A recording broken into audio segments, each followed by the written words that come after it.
Okay, so think about this for a second. 21st century, right? Digital money, everything instant. Yeah. And yet, high-end pawnbroking, it's actually booming. Yeah, it really is. It sort of goes against what you'd expect, doesn't it? Totally. We tend to picture pawn shops, well, differently. From another era, almost. Exactly. And it challenges, our ideas about how people, especially people with significant assets, get access to funds these days. And that's exactly what we're digging into today. We're doing a deep dive into how these high-end places work. We've been looking specifically at New Bond Street Pawnbrokers, NBSP, using insights from their director, David Sonnenthal. Our mission really is to figure out how this ancient trade has modernized, who's actually walking through their doors, and why it's become this, well, growing alternative in the current economic climate. Yeah, we've sifted through quite a bit. Articles, interviews, their own materials. It's a really surprising mix, isn't it? History, luxury goods, modern finance, all rolled into one. It really is. And it says a lot about how, value and trust work in finance and how some mechanisms just adapt over centuries, millennia even. That's a great point. Value and trust.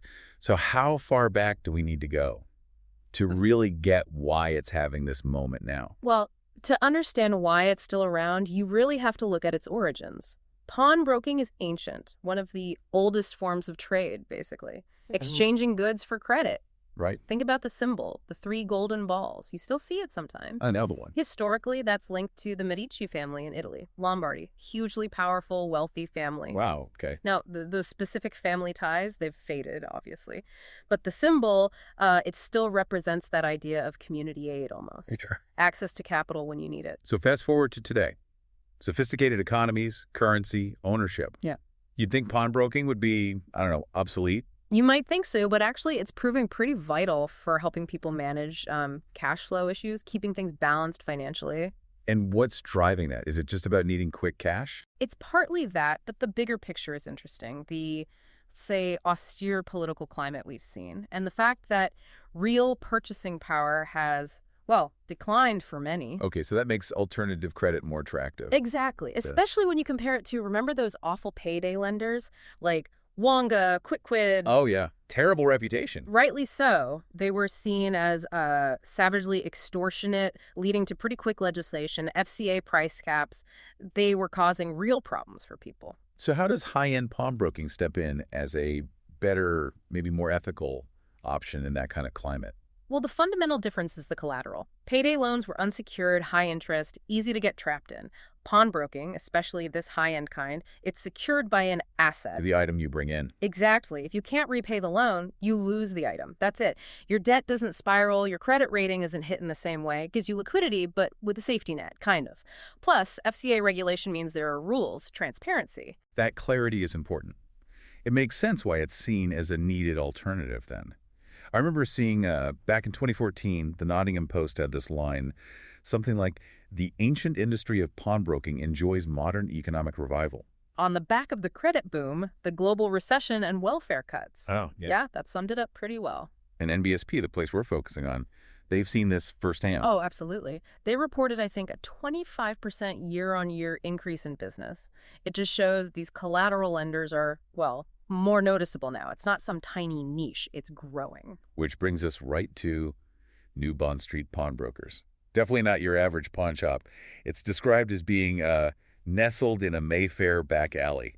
Sounds quite exclusive. It is. It represents this world of, secrecy, wealth, and well-connected high-end clientele. And the man in charge, David Sonnenthal.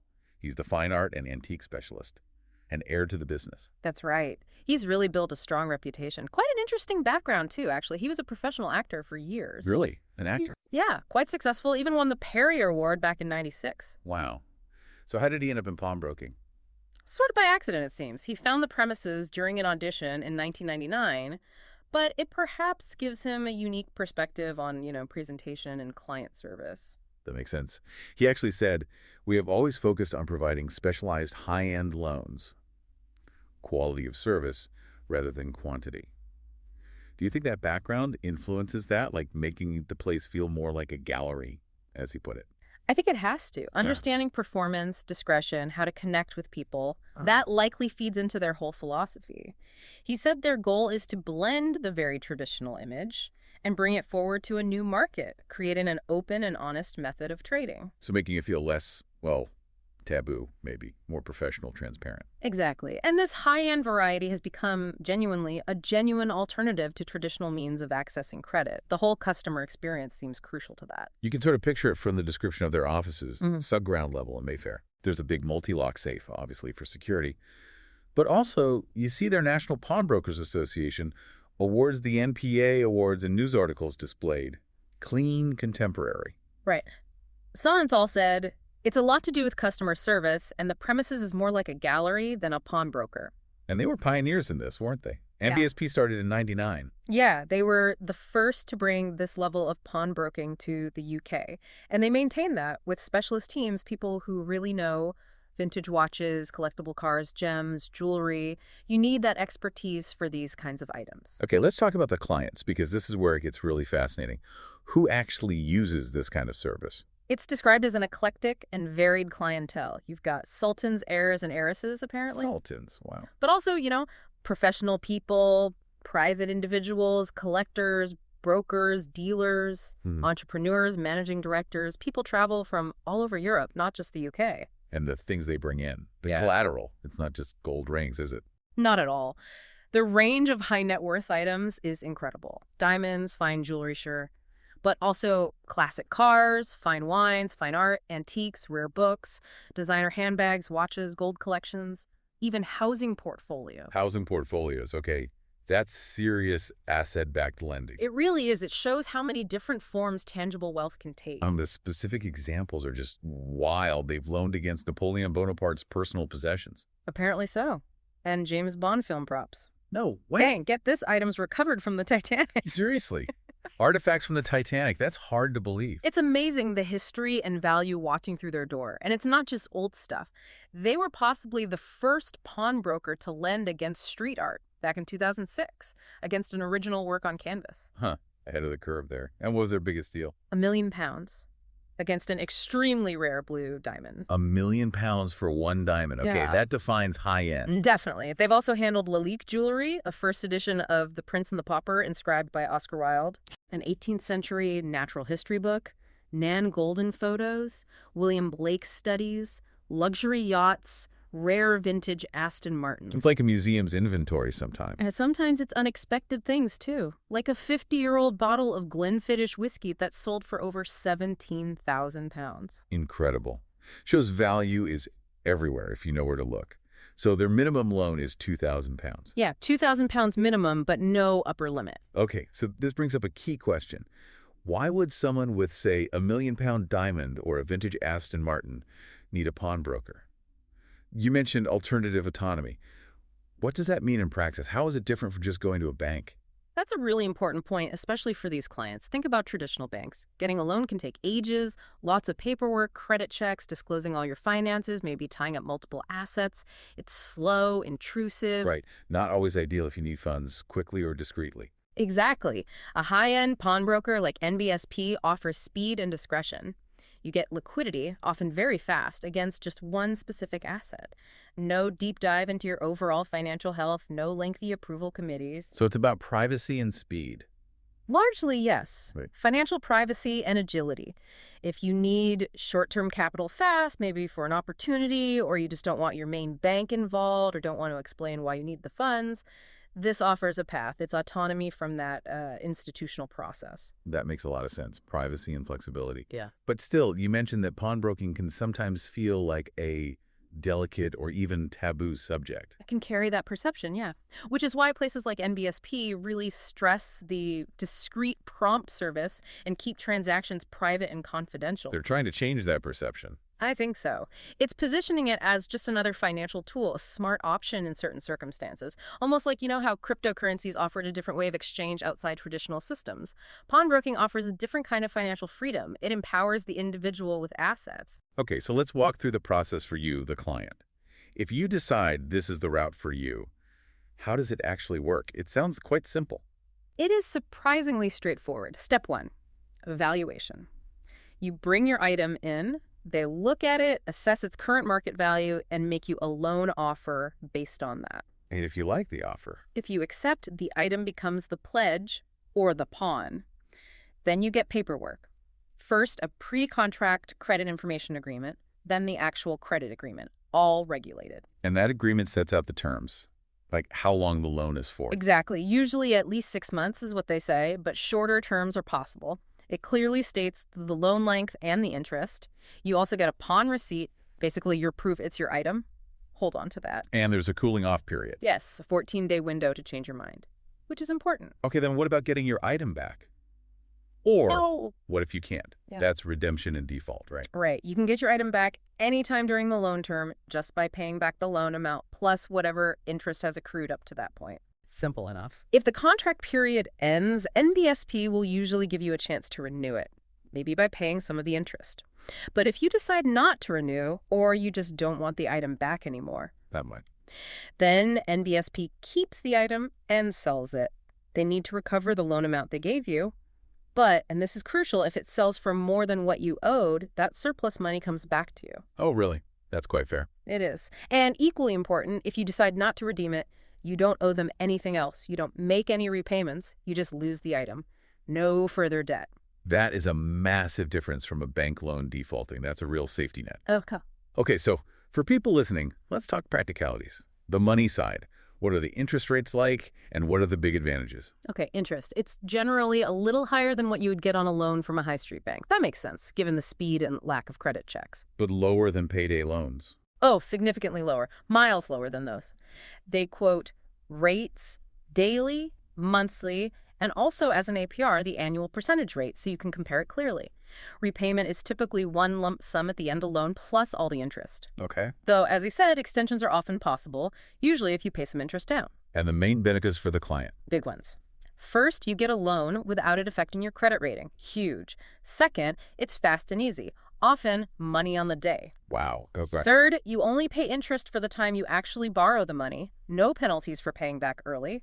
And fourth, that point we just made, if they sell the item and it fetches less than the loan, they don't come after you for the difference. That is huge peace of mind. It removes a lot of the risk. Absolutely. And underlying all this is security and regulation. NBSP makes a point of being a member of the National Pawnbrokers Association, the NPA, and they're fully authorized and regulated by the Financial Conduct Authority, FCA. Their license number is even listed. So it's not some shady back alley deal.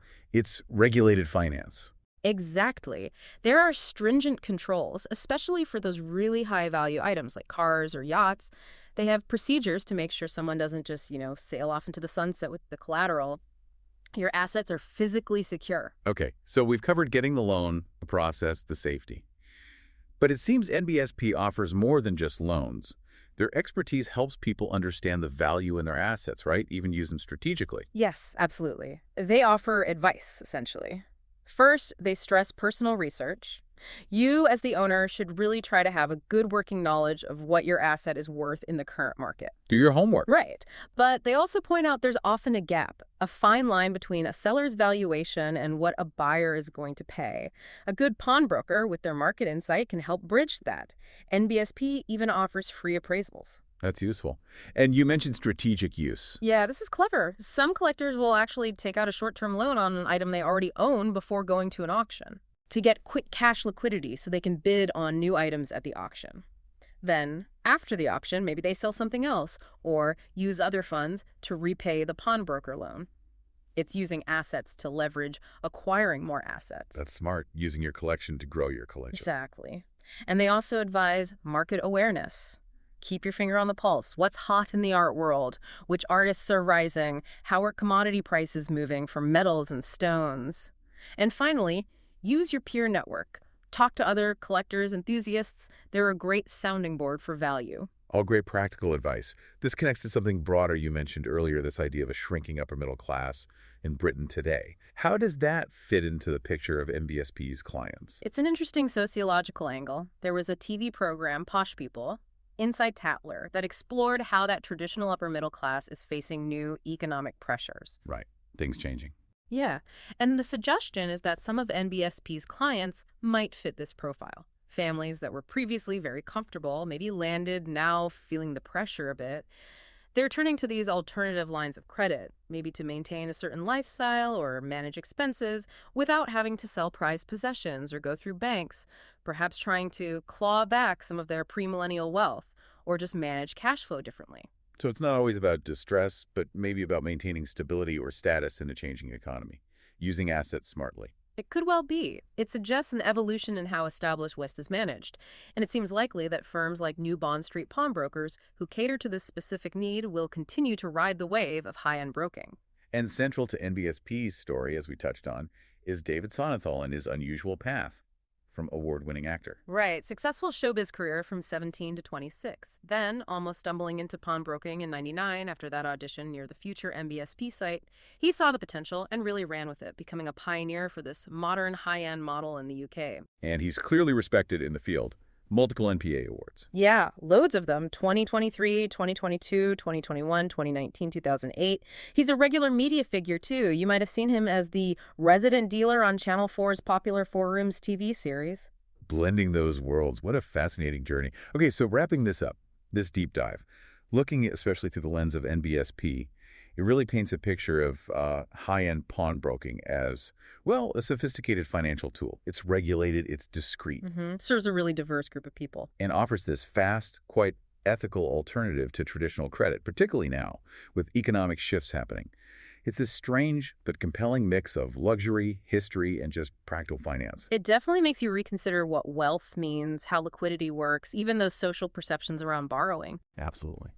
Which leaves us with a thought to mull over. In an age where your assets, that painting, that watch, that classic car, might give you more immediate financial power and flexibility than your credit score. What does that really mean for how we understand personal finance and maybe even our own economic autonomy? Something to think about. We hope this deep dive gave you some surprising insights.